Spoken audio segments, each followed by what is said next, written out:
बड़ी ही जल्दी जो हमारी यूथ है वो दिल बर्दाश्त हो जाती है। मतलब वो समझते हैं कि खुदा न खास्ता एक सप्ली आ गई या हम फेल हो गए तो ज़िंदगी हमारी ख़त्म होगी। ये आम पढ़ाई से थोड़ा सा मुख्तलिफ होता है, बहुत ही मुश्किल पढ़ाई है इसकी। अब जो पढ़ाई की टेक्निक्स हैं वो MBBS में या किसी भी प्रोफेशनल एग्जाम में डिफरेंट होगी। प्रोमोडोरो टेक्निक के मुताबिक you have to study in chunks. एक और टेक्निक है, उसको कहते हैं हॉप स्ट्रैटेजी। कुछ फैक्टर्स ऐसे हैं जो कमाई वाले एंड पे चले जाते हैं और एजुकेशन थोड़ी सी सबसाइड हो जाती है। आप अपनी फील्ड में एक्सेल करें, टारगेट डॉक्टर बनना नहीं होना चाहिए।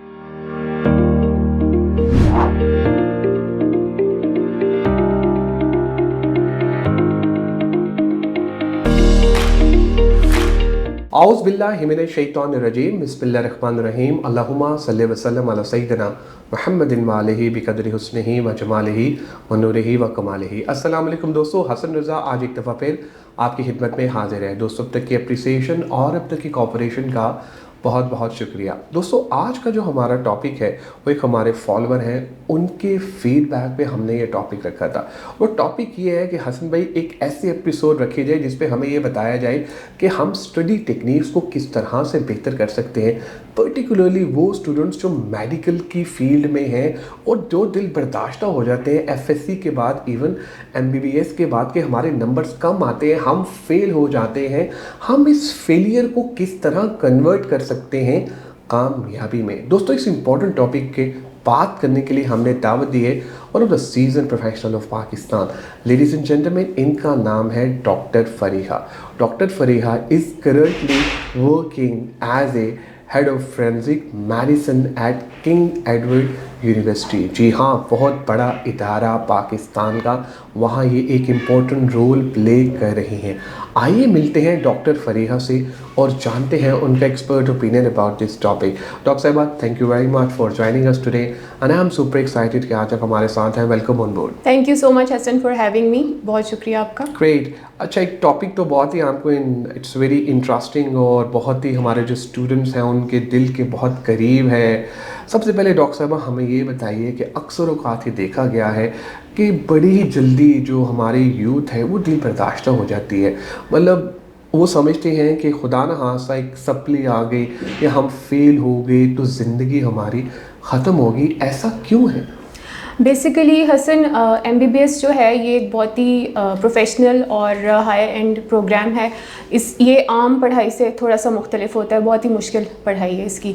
तो जो स्टूडेंट FSC करके आ रहा है या जो स्टूडेंट O लेवल्स या A लेवल्स के बाद आपके पास आ रहा है, वो एक डिफरेंट फेज़ ऑफ लाइफ में एंटर हो रहा है और उस फेज़ ऑफ लाइफ में उसको MBBS के प्रॉफ पास करने हैं। उसकी कुछ स्टूडेंट्स ऐसे होते हैं जिनकी सप्लीज आ जाती हैं, कुछ स्टूडेंट्स ऐसे हो जाते हैं जो आराम से पास भी हो जाते हैं। लेकिन ये जो MBBS की पढ़ाई है ये बहुत ही मुश्किल है as compare to rest of the professions.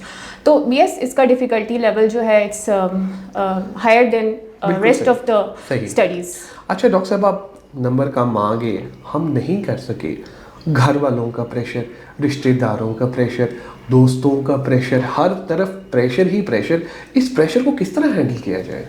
Basically इस प्रेशर को हैंडल करने का सिर्फ एक तरीका है और वो ये है कि आपने पढ़ना है। अब जो पढ़ाई की टेक्निक्स हैं वो MBBS में या किसी भी प्रोफेशनल एग्जाम में डिफरेंट होगी as compare to what techniques you were using in matric और you were using in FSC।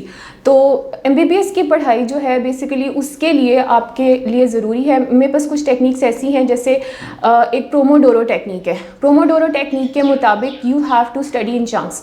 For example, आपने एक चंक लिया 25 मिनट्स का जिसमें आपने पढ़ लिया और उसके बाद आपने 5 मिनट्स की ब्रेक ली। अच्छा, इसके ऊपर जो रूल अप्लाई करता है वो ये है कि जो 10 मिनट्स, एवरी 10 मिनट्स जो स्टडी है उसके लिए 2 मिनट्स की ब्रेक है।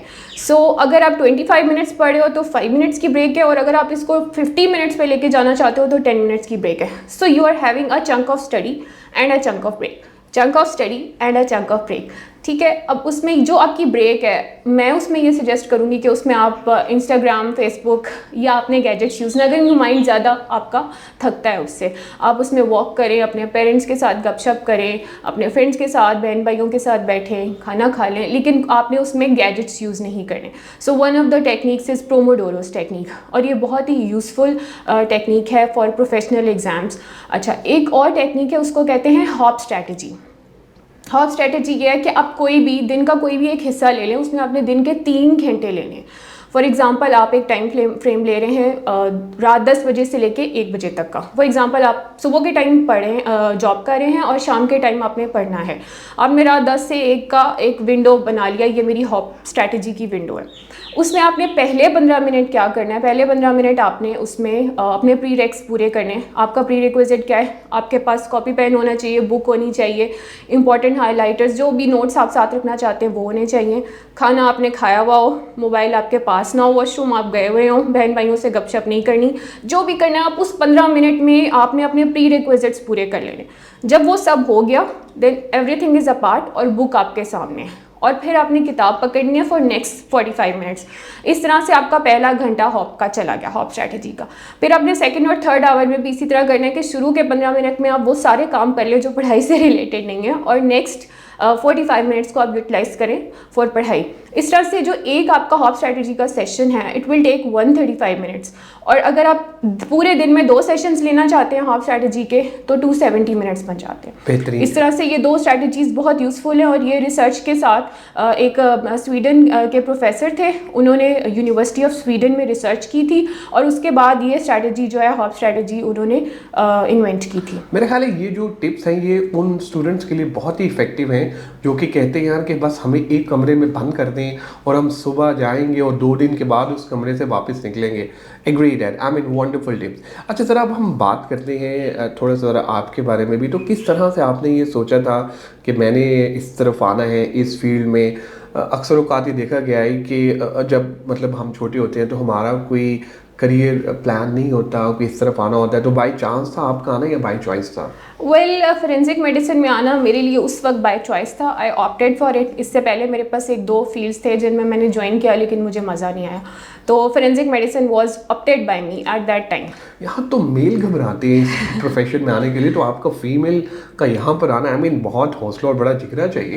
Basically the credit goes to my father because he was a bureaucrat, and जब वो उन्होंने मुख्तलिफ फील्ड्स में काम किया है, और एट टाइम्स जब हम छोटे थे when we were growing up, तो हम उनके साथ जेल्स को विजिट करते थे, हम उनके साथ एग्जीमेशंस पे जाते थे। तो I have been through all this in my childhood कि मेरे फादर ने मुझे ट्रेन किया हुआ था इन बातों पे, just you know the visits and all. तो मैं उन बातों से उतना नहीं घबराई कि कोर्ट जाना है या एग्जीमेशंस करने हैं या जेल जाना है। I am super trained about all this. Great. अच्छा डॉक्टर साहिबा, कुछ क्वेश्चंस हम अपने फॉलोअर्स के बिहाफ पे भी लेना चाहेंगे। People are following us on LinkedIn, YouTube, और जो फेसबुक का हमारा पेज है वहाँ पे लोग हमें फॉलो करते हैं। तो एक फॉलोअर का क्वेश्चन ये था कि अगर हम एक अच्छी यूनिवर्सिटी में एडमिशन लेना चाहते हैं, लेकिन सम टाइम ये होता है कि एक्सपेंसेस मीट नहीं करते हैं, तो what is the best criteria अगर आपको स्कॉलरशिप किसी अच्छी यूनिवर्सिटी से मिल जाए और आप उस स्कॉलरशिप के बेस पे पढ़ सकें? बिल्कुल, ये तो एक बहुत अच्छा आइडिया है कि अगर आपको कहीं भी स्कॉलरशिप मिल जाए, लेकिन अगेन स्कॉलरशिप के लिए भी अच्छी पढ़ाई चाहिए ना। तो अगर शुरू से बच्चे की बेसलाइन अच्छी है, उसको पढ़ना आता है, वो पढ़ने में इंटरेस्टेड है और वो हार्ड वर्किंग है, तो स्कॉलरशिप तो यूँ मिलते हैं। बिल्कुल सही, बिल्कुल मिल जाते हैं। एक और क्वेश्चन था, वो ये था कि डॉक्टर साहिबा, हमने ये देखा है कि 1 या 2 बड़े इदारे हैं हमारे मेडिकल यूनिवर्सिटी जो कि पाकिस्तान में काम कर रही हैं, बाकी यूनिवर्सिटी जो है वो इस तरफ क्यों नहीं आ रही हैं? और माजरत के साथ एक फॉलोअर का बहुत ही इंपॉर्टेंट क्वेश्चन था, वो ये था कि ये एजुकेशन को, पर्टिकुलरली मेडिकल के एजुकेशन को कुछ इदारों ने बिजनेस बना लिया है। वो वहाँ पे पढ़ा नहीं रहे हैं, वो वहाँ पे कमा रहे हैं। तो जो एक्चुअल स्टूडेंट है जिसका ये शौक़ है कि वो डॉक्टर बने, वो डॉक्टर नहीं बन सकता। तो I mean what is the main reason? Well, इसमें टू सम एक्सटेंट मैं इसको एग्री करती हूँ कि कुछ फैक्टर्स ऐसे हैं जो कमाई वाले एंड पे चले जाते हैं और एजुकेशन थोड़ी सी सबसाइड हो जाती है, लेकिन ये हर जगह पे एप्लीकेबल नहीं है। कुछ जगहों पे ये थोड़ा सा ज़्यादा एप्लीकेबल है। वेल, इस तरह के जो स्टूडेंट्स हैं जिन्होंने पढ़ा और उनके एग्ज़ाम्स नहीं आए, उनके पास 2 ऑप्शंस हैं, मार्क्स नहीं आए, उनके पास 2 ऑप्शंस हैं। ईदर वो एक प्राइवेट मेडिकल कॉलेज को ज्वाइन कर लें या फिर वो कोई और फील्ड चूज़ कर लें।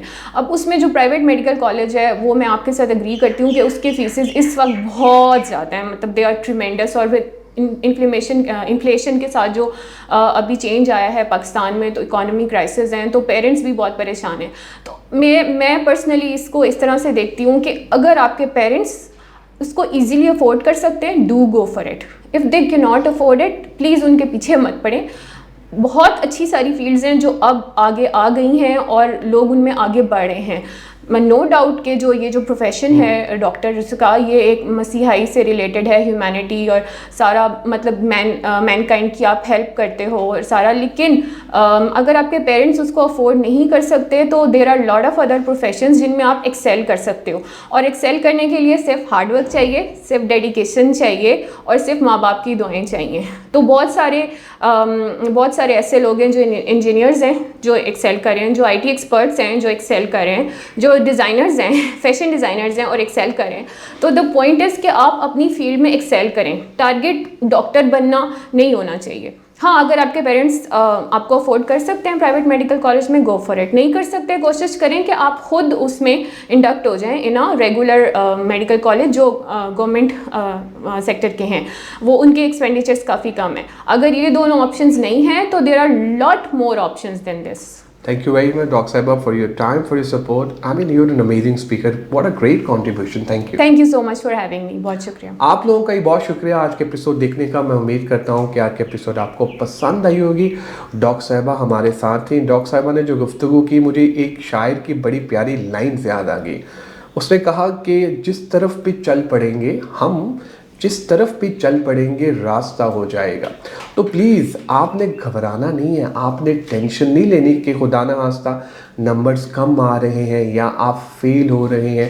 उस फेलियर को आपने कन्वर्ट करना है कामयाबी में। डॉक्टर साहब ने बहुत अच्छी हमें टिप्स दी। मैं उम्मीद करता हूँ कि आपको ये पूरी एपिसोड आपको पसंद आई होगी। अपना फीडबैक हमसे ज़रूर शेयर कीजिएगा ताकि हम भी इम्प्रूव कर सकें। दुआओं में याद रखिएगा। इंशाल्लाह अनकरीब एक नए टॉपिक, नए गेस्ट के साथ आपकी खिदमत पे दोबारा हाजिर होगा। Take care, bye bye.